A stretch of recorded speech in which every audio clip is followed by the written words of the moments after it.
Cricket എന്ന കായിക വിനോദത്തിന്റെ ആവേശവും ജനപ്രീതിയും ലോകമെമ്പാടും പടർന്നു പന്തലിച്ചതിൽ 50 ഓവർ ക്രിക്കറ്റിന് സമാനതകളില്ലാത്ത പങ്കുണ്ട്. എന്നാൽ കാലം മാറുമ്പോൾ കളിരീതികളും മാറുന്നു. ഇന്ന് ക്രിക്കറ്റ് ലോകം നേരിടുന്ന ഏറ്റവും വലിയ ചോദ്യം ഇതാണ്: ഏകദിന ക്രിക്കറ്റ് മരിക്കുകയാണോ?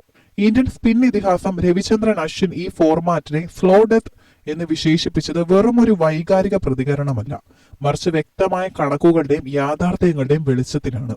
ഒരു കാലത്ത് ഏകദിന ക്രിക്കറ്റ് എന്നത് ക്ഷമയുടെയും ബുദ്ധിയുടെയും പരീക്ഷണമായിരുന്നു. ഇന്നിംഗ്സിന്റെ തുടക്കത്തിൽ കരുതലോടെ കളിച്ച് മധ്യ ഓവറുകളിൽ സിംഗിളുകളിലൂടെയും സ്കോർ ഉയർത്തി അവസാന 10 ഓവറിൽ ആക്രമിച്ച് കളിക്കുന്ന രീതിയായിരുന്നു പാരമ്പര്യമായി കണ്ടുവന്നിരുന്നത്.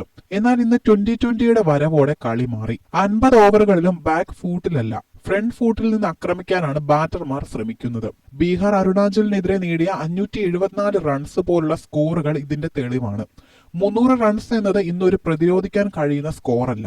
350നും 400നും ഇടയിലുള്ള റൺസുകൾ നിഷ്പ്രയാസം നേടുന്നത് കാണുമ്പോൾ കാണികൾക്ക് ആവേശം തോന്നാമെങ്കിലും കളിയുടെ സ്വാഭാവികമായ ബാലൻസ് അവിടെ നഷ്ടപ്പെടുന്നു. ബൗളർമാർ വെറും കാഴ്ചക്കാരായി മാറുന്ന ഒരിടത്ത് ക്രിക്കറ്റിന്റെ ആത്മാവ് നഷ്ടപ്പെടുകയാണ്. ഇന്ന് ഏകദിന ക്രിക്കറ്റിന്റെ ജീവശ്വാസം വിരാട് കോഹ്ലിയും രോഹിത് ശർമ്മയുമാണ്. ഇവരുടെ പ്രഭാവമാണ് ഇപ്പോൾ സ്റ്റേഡിയങ്ങളിലേക്ക് കാണികളെ എത്തിക്കുന്നതും. എന്നാൽ 2027 ലോകകപ്പിന് ശേഷം ഇവർ വിരമിക്കുന്നതോടെ വലിയൊരു ശൂന്യത ഈ ഫോർമാറ്റിൽ ഉണ്ടാകും. വിജയ് ഹസാരെ ട്രോഫി പോലുള്ള ആഭ്യന്തര ടൂർണമെന്റുകളിൽ കോഹ്ലിയും രോഹിത്തും കളിക്കുന്ന സമയത്തുള്ള ഗ്യാലറിയിലെ തിരക്കും അവർ ഇല്ലാത്തപ്പോഴത്തെ അവസ്ഥയും താരതമ്യം ചെയ്താൽ ഏകദിനത്തിന്റെ ഭാവി മനസ്സിലാക്കാം. പുതിയ തലമുറയിലെ താരങ്ങൾ T20 സ്പെഷ്യലിസ്റ്റുകളായി മാറാനാണ് ആഗ്രഹിക്കുന്നത്. ഏകദിനത്തിന്റെ ദൈർഘ്യമേറിയ ശൈലിയുമായി പൊരുത്തപ്പെടാൻ പുതിയ താരങ്ങൾക്കും ആരാധകർക്കും മടിയേറുന്നു.